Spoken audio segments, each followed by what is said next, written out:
का पड़ रहा है। और छठा चरण में जो है वो महाराजगंज लोकसभा कॉन्स्टिट्यूंसी का हो रहा है। इसके संबंध में जो है थोड़ा सा तिथि जो है हम लोग आप लोगों को अवगत करा दें। अधिसूचना जो जारी किया जाएगा, नोटिफिकेशन जारी होगा 5वां फेज के लिए, वो आपका 26 अप्रैल को जारी होगा। और नॉमिनेशन जो लिए जाने की दाखिल की अंतिम तिथि है वो आपका जो है वो 3/5 को होगा। अगेन हम रिपीट कर रहे हैं, जो अधिसूचना जो जारी किया जाएगा वो 26 अप्रैल को किया जाएगा 5वें चरण के लिए। नॉमिनेशन जो हम लोग दाखिल जो 3 मई होगा। समीक्षा की जो तिथि है वो 4/5 को है। अभ्यर्थी वापसी की जो तिथि है वो 6/5/2024 और मतदान की तिथि जो है वो 20/5 को है। मतगणना की तिथि जो है वो 4 जून को है। उसी तरह से जो है वो छठा चरण में हम लोगों का महाराजगंज पार्लियामेंट्री कॉन्स्टिट्यूंसी का हो रहा है। उसका जो अधिसूचना जारी करने का जो तिथि है वो 29/4/2024 है। नॉमिनेशन जो है दाखिल करने की अंतिम तिथि जो है वो 6/5/2024। नॉमिनेशन का जो है समीक्षा की तिथि 7/5/2024। अभ्यर्थता वापसी की अंतिम तिथि है 9/5/2024। मतदान है वो 4/6/2024। तो अर्थात जो है हम लोगों का अगर इसका समरी अगर करें तो मतदान की तिथि जो सारण लोकसभा क्षेत्र का वो आपका जो है वो 20 मई को होगा और महाराजगंज का जो है वो आपका 25 मई को होगा। अब हम लोग जो इम्पोर्टेंट जो आंकड़े हैं उसके संबंध में आप लोगों को थोड़ा सा अवगत कराएंगे।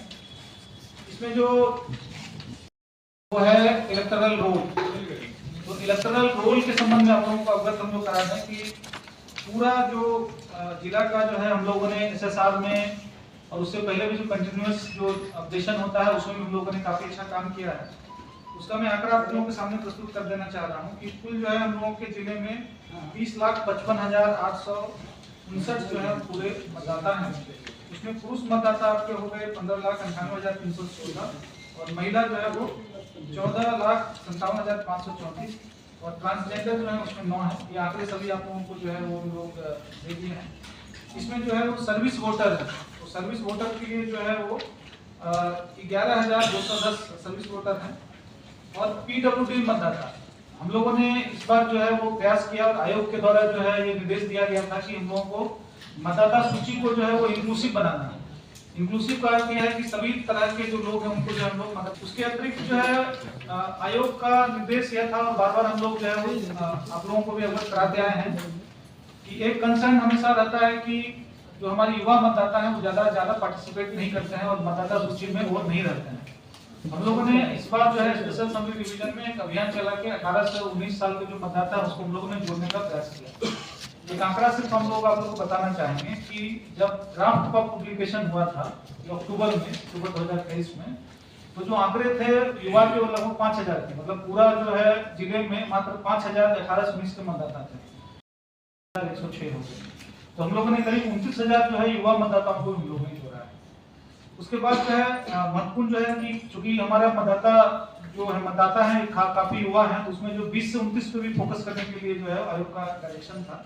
उसमें हम लोगों का जो है 5,95,692 जो है हम लोगों के ऐसे मतदाता हैं जो 20 से 29 साल के। इंक्लूजन में एक और चीज है जो बहुत ही महत्वपूर्ण है, जो आयोग के द्वारा बोला गया था कि हम लोगों को जो वैसे मतदाता जो 85 प्लस हैं, जो बुजुर्ग हैं, उनको भी हम लोगों को समावेश करना है। इसमें उस तरह के मतदाताओं को भी हम लोगों को वेरीफाई करना था। आज के दिन अगर आंकड़े देखें कि 85 साल से लेकर 95 साल के जो हमारे मतदाता हैं वो 55,369 है और 95 प्लस में आपके 4,155 है। ये सब जो है एक और चीज हम लोगों ने काम किया था, हम लोगों ने महिला जो जेंडर रेशियो उसको हम लोगों ने काम किया था। जेंडर रेशियो जो जब मैं यहाँ पे ज्वाइन किया था अप्रैल में, तो हम लोगों का जेंडर रेशियो जो है 901 था। लगभग प्रत्येक 1000 पुरुष पे 901 महिलाएं थी। उसके बाद हम लोगों ने अप्रैल से ही पूरा अभियान चलाना शुरू किया। इसमें आप लोगों के माध्यम से हम लोग ये कहना चाह रहे हैं कि किसी भी तरह का हम लोग जो है एग्जाम्पशन देने के इसमें नहीं रहते हैं। सभी व्यक्तियों को जो है वो ट्रेनिंग करना है और अगर किसी कर्मी को अगर एग्जामिशन करना है तो हम लोगों का एक मेडिकल बोर्ड बैठता है। एक ही ग्राउंड हो सकता है कि जब वो उनको जो एग्जामिशन मिल सकता है वो है मेडिकल ग्राउंड। मेडिकल ग्राउंड पे हम लोग ये कर रहे हैं कि एक मेडिकल बोर्ड गठित होता है। वो व्यक्ति को हम लोग टाइम देंगे, 2 दिन हो या 3 दिन का, उनको मेडिकल बोर्ड के समक्ष अपेयर होना पड़ेगा। मेडिकल बोर्ड के समक्ष जो अपना अगर उनको प्रेगनेंसी है या अन्य किसी भी तरह का रीजन है तो उस बेसिस पे हम लोग एग्जामिशन देंगे और वो 2 या 3 दिन का जो पीरियड निकलेगा उसी में हम लोग एग्जामिशन का रहेगा। उसके अतिरिक्त हम लोग एंटरटेन नहीं करेंगे। उसके अतिरिक्त जो है इस बार जो है थोड़ी सी नई व्यवस्था की गई है जिसके संबंध में आप लोग एक पीसीसीपी मजिस्ट्रेट होते थे जो आते थे और ईवीएम को वो लेके और बूथ तक पहुंचाते थे। इस बार जो है वो अन्य राज्यों की तर्ज पर भी इस बार पीसीसीपी व्यवस्था को खत्म कर दिया गया है। तो जो हमारे पोलिंग पार्टी होंगे वही जो है वो ईवीएम को लेकर जो जाएंगे। इस बार क्या है बीच की जो पीसीसीपी है वो ले रहे हैं, उसके संबंध में हम लोग जो विस्तृत व्यवस्था कर रहे हैं केवल आप लोगों के जानकारी के लिए हम लोग कर रहे हैं। और उसी के तहत हम लोगों ने व्हीकल का भी व्यवस्था किया है कि कितने व्हीकल की आवश्यकता होगी, पुलिस को कितनी जरूरत होगी, हमारे पोलिंग पार्टी को कितनी व्यवस्था आवश्यकता होगी। उस हिसाब से हम लोगों के जो आकलन किया है तो हम लोगों को जो रिक्वायरमेंट ऑफ व्हीकल है लगभग 3000 व्हीकल वगैरह की आवश्यकता होगी जिसको हम लोग मीट करेंगे। उसमें भी हम लोगों का चूंकि ये व्यवस्था हम लोगों ने जो बताया पहले जो होता था एक ही जगह से आपका जो है वो डिस्पैच होता था, लेकिन अब व्यवस्था बदल गई जिसमें हो गया कि एक पीसीसीपी आता था और 3 बूथ को जो है वो ईवीएम को लेके वो पहुंचता था। अब क्या है कि हर एक जो बूथ का जो प्रिसाइडिंग ऑफिसर है उनके साथ जो कर्मी हुआ है, मतलब है कि अब पहले जो एक व्यक्ति 3 को लेके जाता था अब 3 व्यक्ति हमारे पास आए। तो इसका अर्थ यह हुआ कि हमको जो है वो एक जगह में क्राउड ज्यादा हो गया, इसलिए हमको डिस्पैच सेंटर अलग अलग करने की आवश्यकता उसमें हुई। तो कुल मिला के हम लोग जो है वो 4 डिस्पैच सेंटर हम लोग बना रहे हैं, तो हम लोग सेलेक्ट किए हैं। और चौथा जो है वो जयप्रकाश विद्यालय छपरा हम लोग सेलेक्ट किए हैं। तो 4 जगह से हम लोगों का वो डिस्पैच होगा, अलग अलग विधानसभा हम लोगों ने टाइप करके रखा है। और फिर जो है मतदान के बाद सबका जो ईवीएम है वो हमारे बाजार समिति में बने जो स्ट्रॉन्ग रूम है वहां पे आएगा और फिर मतगणना का जो कार्य होगा वो बाजार समिति में होगा। ये आपके जानकारी के लिए हम लोग ये बता रहे हैं। उसके अतिरिक्त जो है ईवीएम जो है हम लोग यहाँ पर्याप्त है और ईवीएम का जो है हम लोग ट्रांसपेरेंसी के लिए जो पोस्टर बैनर झंडा इस तरह का उसको हम लोग को क्लीन करना है। तो आज प्रेस नोट हो गया, आज से हम लोग की कार्रवाई शुरू है। कुछ दिन पहले हम लोगों ने बैठक किया था तो सभी जो पदाधिकारी हैं उनको हम लोगों ने बता दिया था कि आप पहले से चिन्हित करके रखें। आज मैं आपके साथ प्रेस ब्रीफिंग कर रहा हूँ, हमारी टीम जो है फील्ड में मूव कर रही है, मूव करके जितने भी जो बैनर हैं, फ्लैग्स हैं, झंडे हैं, उन सबको सब हटा रहे हैं। ये 24 घंटे के अंदर हम लोग सरकारी भवन पे से हटाना है। आयोग का भी डायरेक्शन है कि 48 घंटे के अंदर हमको जो सामूहिक जो प्लेस है, सार्वजनिक प्लेसेस हैं, वहां से हम लोग हटाना है और 72 घंटे का जो है उसमें सभी जगह से हटाना है। आप लोगों के माध्यम से हम लोग बताना चाहेंगे कि कोई भी प्राइवेट प्लेस पे भी अगर किसी का होगा, उस जो प्राइवेट प्लेस के जो ओनर है उनकी भी जिम्मेदारी है कि वो अपना झंडा उन्हें हटा दें। आपके माध्यम से हम यह भी उनको बताना चाहेंगे कि अगर कोई भी प्राइवेट परिसर किसी पॉलिटिकल एक्टिविटी में अगर वो का यूज होता है या उसको उनके बिल्डिंग के ऊपर जो है पोस्टर चिपकाया जाता है, अगर वो सहमति देते हैं तब अलाउ होगा, लेकिन सहमति जो है वो देंगे उसको उसकी सूचना हम लोग को उनको देनी पड़ेगी। ऐसा नहीं हो कि वो जो है वो अपना परिसर को पॉलिटिकल चीज के उपयोग कराने दे रहे हैं और फिर हमको इन्फॉर्मेशन नहीं है। अगर वो बिना बताए कोई पॉलिटिकल पार्टी अगर उनके प्राइवेट प्रॉपर्टी पे अगर कुछ करता है तो फिर जो हम लोग एमसीसी का वायलेशन के अंतर्गत उनपे केस भी होगा। अब घोषित हो गया है, उसमें इंटीग्रेटेड जो कंट्रोल रूम बनेगा उसमें मल्टीपल जो चीजें हैं उसको हम लोग समाहित कर रहे हैं। उदाहरण के लिए अब जो कंट्रोल रूम जो बन रहे हैं, जैसे हमारे एसएसटी बनेंगे, जो हमारे चेक पोस्ट होंगे, चेक पोस्ट पे सीसीटीवी होगा, सीसीटीवी का जो फुटेज जो है हमारे जो कंट्रोल रूम में आएगा, तो टीवी की व्यवस्था वहां रहेगी। फिर जो है वेबकास्टिंग जो होगी उसकी व्यवस्था वहां पे रहेगी। फिर जो 1950 होता है जो कोई भी कंप्लेन कर सकता है, उसकी मॉनिटरिंग हम लोग वहीं पे कर रहे हैं।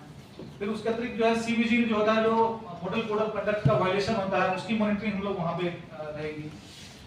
उसके अतिरिक्त जो है हम लोग के जो अन्य जो मॉनिटरिंग हम लोग कर रहे हैं उसका जो हम लोग कंट्रोल रूम से करेंगे। कोई भी व्यक्ति जो है कंट्रोल रूम में अपना कॉल करके किसी तरह की समस्या है वो कर सकता है। और 1950 जो है आपके बारे में 1950 के बारे में आपको भी पता है और आपके माध्यम से हम लोगों को भी अवगत कराना चाहते हैं। आयोग के द्वारा जो है क्योंकि आईटी का जमाना है तो कुछ जो एप्स हैं उसको लेके भी आयोग जो है बहुत ही कंसर्न है, उसका उपयोग होना चाहिए। आपके माध्यम से लोगों को जानकारी मिलनी चाहिए। एक है वोटर हेल्पलाइन ऐप है जिसके माध्यम से कोई भी व्यक्ति जब अपना इपिक कार्ड का अगर उसमें डालेगा तो उसको कौन सा क्या क्या डिटेल्स है सबको पता चल सकता है। सकता है। तो लोग जो है वोटर हेल्पलाइन ऐप का प्रयोग करें। उसके बाद जो कैंडिडेट जो होंगे, उस कैंडिडेट के सामने में एक केवाईसी करके एक ऐप है, नो योर कैंडिडेट।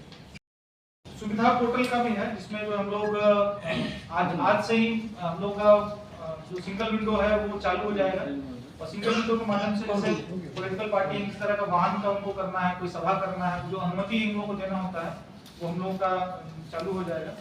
और इस बार हम लोगों ने जो ग्राउंड चिन्हित किए हैं, लगभग 70 से ज्यादा ग्राउंड हम लोग चिन्हित किए हैं जहाँ पर रैली हो सकती है। वो सारे के सारे सूची जो हम लोग पॉलिटिकल पार्टी को पहले ही दे रहे हैं।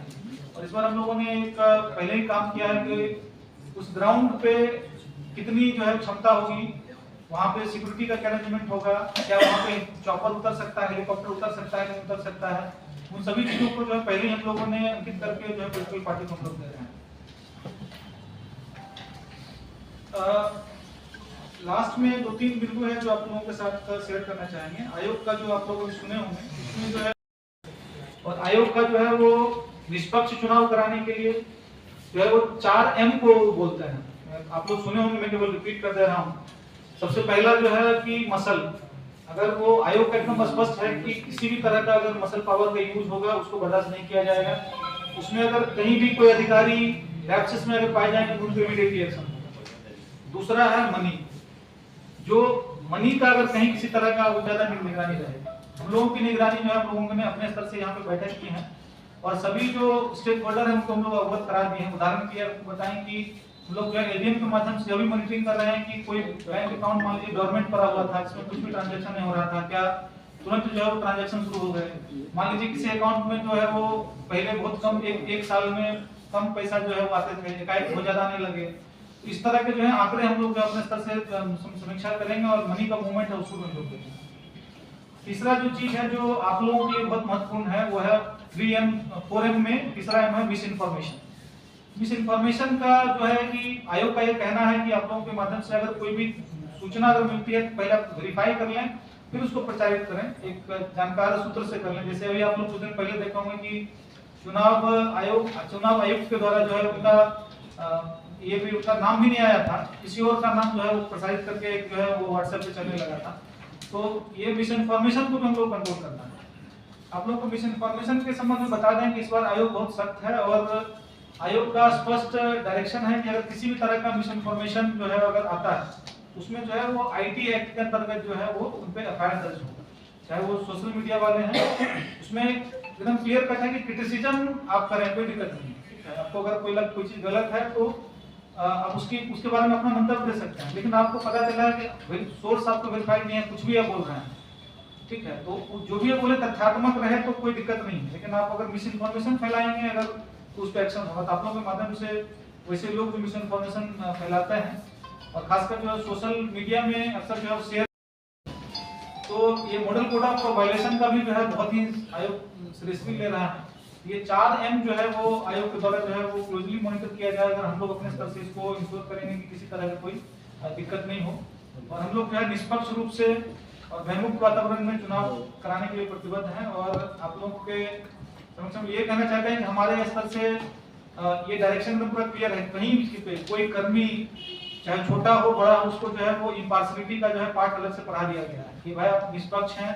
उन लोगों को यह भी बता दिया गया है कि आप जो है अगर चुनाव के ड्यूरेशन में किसी व्हाट्सएप पे या मान लीजिए किसी ट्वीट कर दे रहे हैं या ट्वीट को लाइक कर दे रहे हैं, इस तरह की निष्पक्षता पर हम लोग बात कर रहे हैं कि आप चुनाव के ड्यूरेशन में एकदम निष्पक्ष रहेंगे। उसमें कहीं भी किसी भी पदाधिकारी के स्तर से या कोई कर्मी के स्तर से गड़बड़ी आ जाए तो सख्त से सख्त एक्शन लिया जाएगा। हम लोगों का जो उद्देश्य है कि निष्पक्ष और भयमुक्त जो है वो चुनाव हम लोग का होना चाहिए। अब जो भयमुक्त चुनाव जो बहुत महत्वपूर्ण जो है उस तरह के जो है टोले मोहल्ले को हम लोगों ने चिन्हित किया है और ये गोपनीय एक्सरसाइज होता है, इसलिए हम आपको जो है वो बहुत ज्यादा शेयर नहीं कर सकते हैं। डिटेल केवल हम जो ऊपरी बातें हैं वो आपको बता रहे हैं। उस तरह के जो है मोहल्ले चिन्हित किए गए हैं, उस मोहल्ले में कौन से लोग जो हैं वो वल्नरेबल हैं, किनको दिक्कत हो सकती है वो आइडेंटिफाई किया गया है। तीसरा चीज है कि किनके द्वारा जो है वल्नरेबिलिटी कॉज हो रही है, मतलब वो कौन लोग हैं जो प्रलोभन देंगे, कौन लोग हैं जो लोगों को डराएंगे धमकाएंगे, इसका जो है चिन्हित हम लोगों ने कर लिया। सभी व्यक्तियों पे जो है वो हम लोग प्रिवेंटिव एक्शन कर रहे हैं, या तो उनके सीसीए होगा या 107 हो। ऑलरेडी जो है प्रस्ताव अगर हम लोग प्राप्त हो चुका है उन पे हम लोग कर रहे हैं। उसके अतिरिक्त जो है वो चाहे कोई लोग जो है वो जातीय हिंसा में हो, चाहे वो सांप्रदायिक हिंसा में हो, चाहे वो क्राइम कर रहा हो, चाहे वो आर्म्स एक्ट का वो वायलेशन हो, इस तरह के जो चीजें वो सबको हम लोग आइडेंटिफाई किया और काफी ज्यादा संख्या में हम लोग जो है 107 का प्रस्ताव जो हम लोग को प्राप्त हुआ है और हम लोग जो है एसडीओ के अतिरिक्त 7 जो है एग्जीक्यूटिव मजिस्ट्रेट हम लोगों ने डिप्यूट किए हैं, जिनके माध्यम से हम लोग जो है बाउंडाउन की एक्टिविटी हम लोग कर रहे हैं। हम लोग ये भी चेक कर रहे हैं कि ऐसा नहीं कि थाना अध्यक्ष है कि किसी का नाम लेके दे दिया या किसी एक पार्टी का नाम लेके दे, हम लोग इस चीज पे भी यहाँ पे मॉनिटरिंग कर रहे हैं और एसडीओ को भी सख्त निर्देश दिया गया है कि आप यह देखें कि किसी भी थाना अध्यक्ष के द्वारा या जो भी नीचे हमारे जो परमिशन उनके द्वारा जो है अपने जो है वो द्वेष या किसी भावना के आधार पर जो है किसी को नहीं किया जाए। तो उसमें बैलेंस एकदम रहना चाहिए। जो व्यक्ति अशांति करेगा सिर्फ हम उस पे है, जो व्यक्ति अगर अशांति नहीं फैलाएगा उसको हमको कोई दिक्कत नहीं है, लेकिन जो फैलाएगा उस पर हम लोग एकदम सख्त रहेंगे। तो हम लोग इम्पार्शियलिटी के साथ जो है वो 107 और सीसीए दोनों की कार्रवाई हम लोग कर रहे हैं। उसके अतिरिक्त जो है पुलिस अधीक्षक के द्वारा जो है वो नॉन अवेलेबल जो वारंट्स जो इश्यू हुए थे उसका एग्जीक्यूशन को लेकर भी हम लोग कार्रवाई कर रहे हैं और खासकर जो वैसे मामले जो 6 महीने से ज्यादा पेंडिंग है उसको भी हम लोग एग्जीक्यूशन करा रहे हैं और विद इन 10 डेज में जितना भी सबको हम लोग जीरो करेंगे। उसके अतिरिक्त जो है विधि व्यवस्था में हम लोग आर्म्स का भी सत्यापन हम लोगों ने कराया है। आर्म्स के सत्यापन में लगभग जो है वो 1000 जो है वो लाइसेंस हम लोगों के जो है वो जमा है हम लोगों के आर्मरी में और जो 2700 का सत्यापन हुआ है और कुछ जो हम लोगों ने रद्द भी किया है जिन पे एफआईआर है, जिन पे जो है वो किसी तरह का 107 का भी होगा। तो हम लोग ये इंश्योर कर रहे हैं कि अगर कोई व्यक्ति है और आर्म्स का वो दुरुपयोग कर रहा है आप ये समझ लीजिए कि उनका आर्म्स जो है जब्त हो जाए। जब्त होने के बाद तुरंत उन पे जो है वो हम लोग रद्दीकरण का कार्रवाई करेंगे और उनका इन्फॉर्म भी करेंगे। अभी जो है वो प्रेस नोट के बाद मेरे और जो है वो एसपी साहब की अध्यक्षता में स्क्रीनिंग कमेटी होती है जो हम लोग तुरंत बैठ के और वैसे लोग जो आर्म्स के माध्यम से अशांति फैलाने का कोशिश करेंगे उनका आर्म्स भी जमा होगा। करीब जो है हम लोग अगर आंकड़ा देखेंगे तो 4700 के अराउंड हम लोगों के जो है वो आर्म्स के पूरे अनुज्ञप्ति है, उसमें से हम लोग का 1000 करीब हम लोगों ने आर्म्स डिपोजिट करा दिया है। तो आर्म्स को लेकर भी हम लोग बहुत ज्यादा इस पे सख्त हैं और अपने पास लेके गया तो इससे एम्युनिशन का क्या कर रहा है। हम लोगों ने रैंडम वेरिफिकेशन कराया है। रैंडम वेरिफिकेशन में पता चला है कुछ लोग बोला है कि हम शादी में गए छोड़ दिए, ठीक है, तो उस तरह का भी जो सत्यापन पाया जाएगा हम उनका भी आर्म्स का जब्त होगा और उन पर भी हम एक्शन लेंगे। फोरम का कंसेप्ट दिया गया है जिसमें सबसे पहला है मसल कि अगर कोई व्यक्ति जो है अपना बाहुबल दिखा के अगर कहीं डराना चाहेगा, चुनाव की प्रक्रिया को भंग करना चाहेगा, उसको लेके हम लोग बहुत सख्त हैं और उन पर हम लोग बहुत स्ट्रिक्ट एक्शन लेंगे। दूसरा जो है कि मनी बल, एम से मनी, तो मनी को लेकर भी हम लोग एकदम पूरा स्पष्ट हैं और हम लोग की टीम उस पर काम कर रही है। छोटी छोटी जो गतिविधियां उस पर हम लोग की नजर रहेगी। तीसरा है मिस इन्फॉर्मेशन। मिस इन्फॉर्मेशन का अर्थ यह है कि अगर कोई व्यक्ति जो है किसी तरह का गलत न्यूज़ चला के गलत तरह से किसी को प्रभावित करने चाहेगा उस पर हम लोगों की नजर रहेगी और सोशल मीडिया पर हम लोग वॉच कर रहे हैं। और चौथा जो है मॉडल कोड ऑफ कंडक्ट, उसका अगर वायलेशन होता है तो उसको लेकर हम लोग सख्त करेंगे। गड़बड़ियां पाई गई थी उसको लेकर क्या? देखिए इसमें हम लोगों ने जो अभी मतदान इलेक्टोरल रोल बनाया है हम लोगों ने बार बार उसको जो है पॉलिटिकल पार्टी को भी दिया है। हम लोगों ने उनसे भी रिक्वेस्ट किया था कि अब बीएलए के माध्यम से इसको वेरीफाई कराएं। अभी जो हम लोगों का जो चुनाव की प्रक्रिया जब शुरू हो गई है तो जो हम लोगों का किसी तरह का कंप्लेन आता है तो हम लोग अभी तक इस तरह की कंप्लेन हम लोग के पास आए नहीं है। और वोटर स्लिप जो होता है एक प्रक्रिया है जिसको हम लोग वोटर स्लिप डिस्ट्रीब्यूट करते हैं। हम लोग वोटर स्लिप जब डिस्ट्रीब्यूशन करेंगे तो उसमें हम लोग विशेष रूप से निगरानी रखेंगे। मेयर चुनाव में तो बहुत वोटर लोगों को कठिनाई का सामना करना पड़ा है। आर्म्स के लिए आप बताएं कि उसको लहराना नहीं है, लेकिन आर्म्स सुरक्षा के लिए दिया जाता है। अगर कोई नहीं जमा कर पाता है उसके लिए क्या करेंगे? नहीं उसमें जो सुरक्षा का क्या होगा? नहीं उसमें जो आर्म्स जमा कर दिए और हमारी हत्या हो जाती है। बिल्कुल निपटने के लिए हम लोग तैयार हैं। और अगर कोई व्यक्ति जो है उसमें अगर वो एक्सप्लेनेशन देता है कि हमको उनको ज़्यादा खतरा है तो वो बताएंगे और उसलिए जो है हम लोग स्टीयरिंग कमेटी हम लोग का जो अध्यक्षता में है उसमें उनका विचार करेंगे और उसके विचार के आधार पर निर्णय लेंगे। अलग से है 95 प्लस है 100 प्लस